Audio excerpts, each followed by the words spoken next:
Hello dear student, स्वागत है आप सभी का एक बार फिर से अपने चैनल टारगेट गुरुकुल पर। लखनऊ यूनिवर्सिटी या फिर लखनऊ यूनिवर्सिटी से एफिलिएटेड जितने भी कॉलेजेस हैं, अगर आप फिफ्थ सेमेस्टर के स्टूडेंट हैं तो आपके लिए वीडियो काफ़ी इंपॉर्टेंट रहने वाली है। क्योंकि फिफ्थ सेमेस्टर में इस बार अब आपको को करिकुलर की जगह 100 नंबर का इंटर्नशिप या फिर टर्म पेपर करना होगा। ठीक है, या तो आपको इंटर्नशिप करनी होगी या फिर आपको इसके लिए टर्म पेपर ऑप्शन में दिया है। ठीक है, तो काफ़ी कॉलेजेस हैं यहाँ पर यूनिवर्सिटी के, मे बी की कुछ सब्जेक्ट भी हों, सब्जेक्ट टीचर्स आपको टर्म पेपर दें इंटर्नशिप की जगह। तो इसी वजह से टर्म पेपर के बारे में आज हम देखेंगे कि कैसे तैयार करना है टर्म पेपर। ठीक है, और क्या क्या इसके इंस्ट्रक्शंस हैं जो फॉलो करके आपको पूरा प्रिपेयर करना है। तो चलिए स्टार्ट करते हैं। ठीक है, वीडियो अगर आपको लास्ट में अच्छी लगे तो लाइक कर दीजिएगा, ना अच्छी लगे अनलाइक कर दीजिएगा, बट वीडियो को शेयर जरूर कीजिएगा। देखिए, जो आपको एक फॉर्मेट तैयार करना है, ठीक है, टर्म पेपर के लिए। टर्म पेपर बेसिकली आपका एज अ रिसर्च पेपर होता है। यानी कि अब आप कोई यहाँ पर अगर देखा जाए न्यू स्टूडेंट नहीं है कि आपने ग्रेजुएशन में बस अपना कदम रखा है। अब आपको एक्सपीरियंस हो गया है चीज़ों को समझने का, चीज़ों को एनालाइज करने का। ठीक है, अभी तक आपने अच्छा खासा यहाँ पर अध्ययन कर लिया है एक यूनिवर्सिटी लेवल पर। ठीक है, तो अब यूनिवर्सिटी आपसे इस चीज़ की डिमांड करता है कि अब आप चीज़ों पर रिसर्च स्टार्ट कर दें। ठीक है, इसी वजह से अब आपको यहाँ पर जॉब ओरिएंटेड बनाने का काम जो है वो यूनिवर्सिटी करेगी। तो इस आधार पर, इस लेवल को समझकर यूनिवर्सिटी आपको इंटर्नशिप या टर्म पेपर के लिए यहाँ पर सजेस्ट करती है कि आप इनमें से कर सकते हैं अपने 100 मार्क्स के लिए। इसके फॉर्मेट पे चर्चा करने से पहले हम कुछ इंस्ट्रक्शंस हैं उस पर चर्चा कर लेते हैं। जनरली ये आपको एक पीडीएफ में तैयार करना पड़ेगा। ठीक है, अपनी रिसर्च का जो कंटेंट होगा, जो खाका होगा, वो पीडीएफ में होगा। उसके बाद आप उसका प्रिंट आउट निकलवा करके आप अपना यहाँ पर कॉलेज या यूनिवर्सिटी में सबमिट करेंगे। हालांकि जैसा आपको टीचर सजेस्ट करें कि पहले आपको रफली वर्क हैंड राइटिंग में देना है कि कैसे देना है, वो आप अपने सब्जेक्ट टीचर से कांटेक्ट कर लीजिएगा उसके लिए। ठीक है, फिलहाल जनरली जो एक मेथड होता है, जो एक तरीका होता है, वो यही होता है। ठीक है, तो उस तरीके को अपनाने के लिए आपको क्या क्या चीज़ें ध्यान में रखनी है। सबसे पहली चीज़ है कि जो आपके टाइप किए गए वर्ड्स हैं ना, चाहे आप फ़ोन से टाइप कर रहे हो या फिर लैपटॉप से टाइप कर रहे हो, उन वर्ड्स का जो साइज़ है वहाँ पे आपको साइज़ के ऑप्शन मिल जाते हैं। ठीक है, कि आप किस साइज़ में अपने वर्ड्स को रखना चाहते हैं। तो उन वर्ड्स का साइज़ आपको 12 पॉइंट्स में रखना होगा। ठीक है, लेकिन ध्यान रहे, यदि आप इंग्लिश में टाइप कर रहे हैं, यानी कि न्यू रोमन, अगर आप न्यू रोमन वर्ड्स में टाइप कर रहे हैं तो आपका 12 पॉइंट्स में यहाँ पर टाइपिंग होना चाहिए वर्ड का। ठीक है, वर्ड का साइज होना चाहिए। फिर 14 पॉइंट्स आप हिंदी टाइपिंग के लिए यहाँ पर यूज करेंगे। ठीक है, हिंदी टाइपिंग के लिए आपको 14 पॉइंट का यूज करना है। इसके बाद जो नेक्स्ट पॉइंट है कि गैप बिटवीन द लाइंस, यानी एक लाइन से दूसरी लाइन के बीच जो डिफरेंस होना चाहिए वो 1.5 का होना चाहिए। यानी कि ये देखिए, एक लाइन ये हुई, ठीक है, और इस लाइन के बीच में ये इतना सा अंतर आ रहा है। ठीक है, ये जो गैप बिटवीन द लाइंस है, एक लाइन से दूसरी लाइन के बीच का जो अंतर है, ये 1.5 होना चाहिए। ठीक है, ये तो ये अंतर मत देखिएगा कि मैंने इतना ज़्यादा कर दिया है, ये पैरा चेंज कर दिया इस वजह से, लेकिन ये जो बेसिकली लाइन है आपकी 1.5 होना चाहिए डिफरेंस। ठीक है, और दूसरी चीज़ है कि पूरे कंटेंट को तैयार करने की जो वर्ड्स लिमिट है, बच्चे बहुत ज़्यादा कंफ्यूजन, कितना तैयार करना है सर, कितने पेजेस तैयार करने हैं। अभी तक हमने असाइनमेंट जो देखे हैं मोस्टली वो 10 to 15 पेजेस तक जाते हैं। सर इसको कितना पेजेस तैयार करना है। ठीक है, ऐसे ही नहीं बस आप करते गए आपने भी 10-15 पेज बना करके रख दिया, ऐसा बिल्कुल नहीं। अगर इसकी मिनिमम वर्ड्स लिमिट देखी जाए, मिनिमम वर्ड्स लिमिट 3000 वर्ड्स होनी चाहिए। ठीक है, और कम से कम हम पेजेस की बात कर लें तो कम से कम जो पेजेस हैं यहाँ पर आपको 24 to 25, ठीक है, ऐसे ही आएगा अप्रोक्सीमेटली, मेरा जो अनुमान है। ठीक है, बट आप चेक कर लीजिएगा। अगर पेजेस को हम दरकिनार करके देखें तो 3000 शब्दों में आपको कम से कम तैयार करना पड़ेगा अपना जो वर्क है। ठीक है, लेकिन हम बात करते हैं इसके फॉर्मेट पे। जो इसका फॉर्मेट होगा, ठीक है, कि अभी तक आपने काफी वीडियोस देखी होंगी यूट्यूब पे और लगभग सभी ने अच्छे से बताया है। ठीक है, थोड़ा सा आपको भी कंफ्यूजन रहती होगी क्या क्या हेडिंग्स यहाँ पर ऐड होंगी। ठीक है, लेकिन एक चीज दिमाग में रखिएगा, इसको असाइनमेंट मत समझिएगा।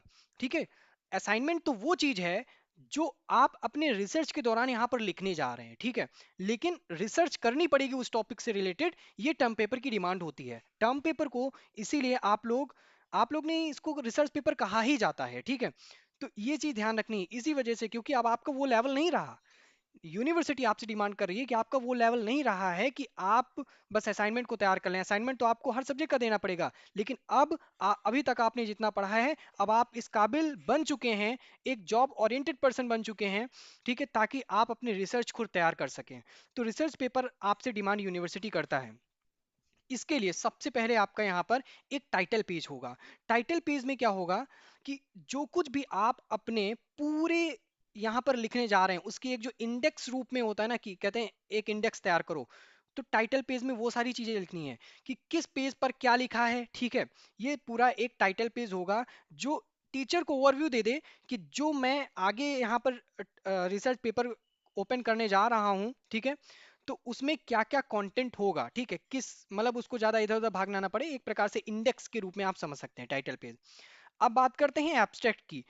ये बहुत इंपॉर्टेंट है और इसको मिस करना तो बनता ही नहीं है, क्योंकि यहां पर एक चीज ध्यान रखने की आवश्यकता है। जो एब्स्ट्रैक्ट होगा, जो उस पूरे जो आपने टर्म पेपर को तैयार किया है उसका जो भी एब्स्ट्रैक्ट होगा, वो हालांकि आप तैयार बाद में करेंगे, क्योंकि जब आपने पूरा टर्म पेपर तैयार ही नहीं किया है तो पहले एब्स्ट्रैक्ट कैसे लिख सकते हैं उसका। ठीक है, यानी कि एब्स्ट्रैक्ट का मतलब है कि जो भी आपने टर्म पेपर तैयार किया है उसका पूरा निचोड़। ठीक है, निचोड़ क्या है, तो जब आपने टर्म पेपर तैयार ही नहीं किया है तो पहले उसका कैसे निचोड़ लिख देंगे। ठीक है, तो इसको लिखेंगे तो बाद में एकदम, ठीक है, कि आपने क्या क्या लिखा है, लेकिन जब आप एकदम सीक्वेंस में लगाएंगे, लगा करके देंगे, टर्म पेपर जमा करने जाएंगे, तो उसको टाइटल के बाद में लगाना है। मेरी बात समझ गए?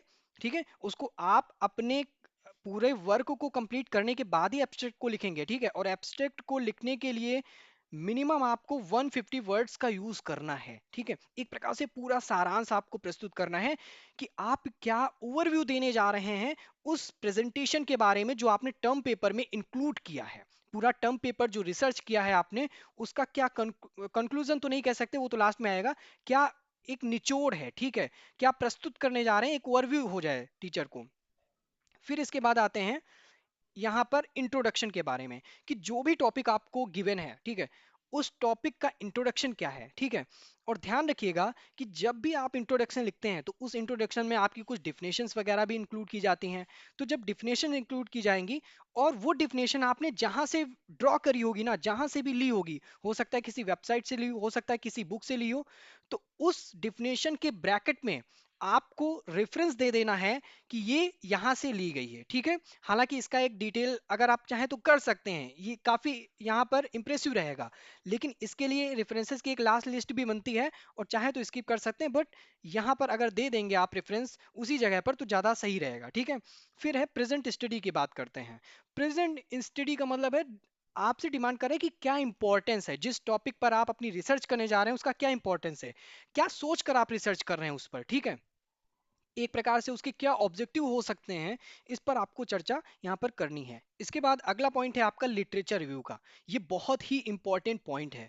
दरअसल लिटरेचर रिव्यू का मतलब होता है कि जो रिसर्च आप करने जा रहे हैं, ठीक है, जिस टॉपिक पर आप रिसर्च करने जा रहे हैं उसके पहले उस टॉपिक पर जो रिसर्च हुई है उनके बारे में लिखना है। ठीक है, और जिन लोगों ने रिसर्च की है, कैसे रिसर्च की है, ठीक है, उसको पॉइंट वाइज लिखना है। तो हो सकता है कि एक ही टॉपिक है, ठीक है, अगर मैं एक एग्जांपल लेता हूँ, मान लो हिंदी टॉपिक है, ठीक है, तो हिंदी पर हो सकता है कि कई लोगों ने रिसर्च की हो, तो आपको यहाँ पर उनकी रिसर्च के बारे में लिखना होगा।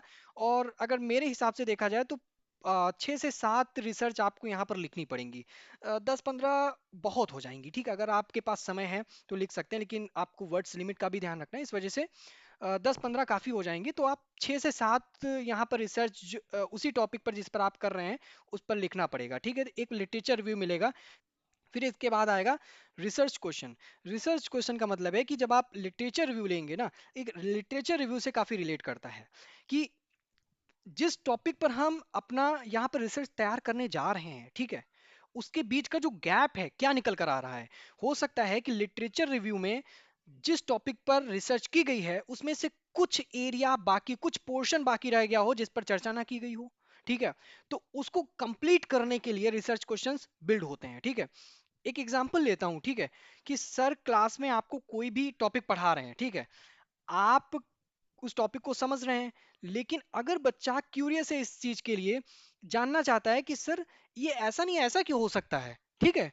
तो वो आपका एक रिसर्च क्वेश्चन हुआ। टॉपिक पढ़ाना सर का, जो टॉपिक सर पढ़ा रहे हैं क्लास में, वो तो एक लिटरेचर रिव्यू हुआ, लेकिन आपने क्वेश्चन बिल्ड कर दिया। ठीक है, कहते हैं नहीं, सर भी कहते हैं कि एक अच्छा बच्चा वही होता है जो क्लास में पढ़ाते समय क्वेश्चंस कर दे कि सर ये कैसे हुआ। ठीक है, तो वो चीज जो रिसर्च क्वेश्चन है, लेकिन ऑथेंटिक रिसर्च क्वेश्चन होना चाहिए आपका कि जिस टॉपिक पर आप रिसर्च करना चाहते हैं।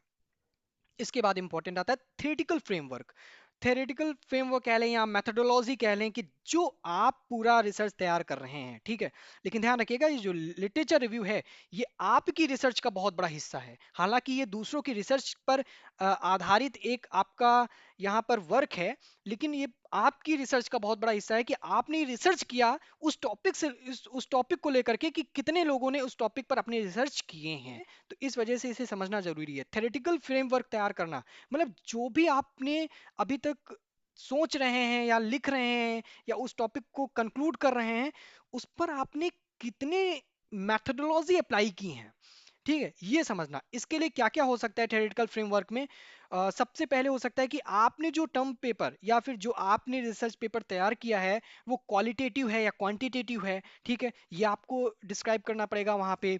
उसके लिए जो टर्म पेपर आप बना रहे हैं, डेटा कलेक्शन कैसे किया है। ठीक है, और वो टर्म पेपर या जो रिसर्च कर रहे हैं, वो कितनी पॉपुलेशन पे अप्लाई हो रहा है। ठीक है, ये बहुत सारी, यानी कि हो सकता है कि आप पूरे जितने भी भारत के 142 करोड़ जनता है, उसका तो आप पूरा डेटा ले नहीं सकते हैं। ठीक है, तो कितना, किस चीज के लिए आपने सैंपलिंग ली है। ठीक है, एज अ सैंपलिंग आप देख सकते हैं कि अ, उस डेटा को कलेक्ट करने के लिए आपने क्या सैंपलिंग ली है, या फिर क्या उसके लिए पॉपुलेशन को क्रिएट किया है उस जगह। ठीक है, फिर इसके बाद आता है आपका रिसर्च टूल।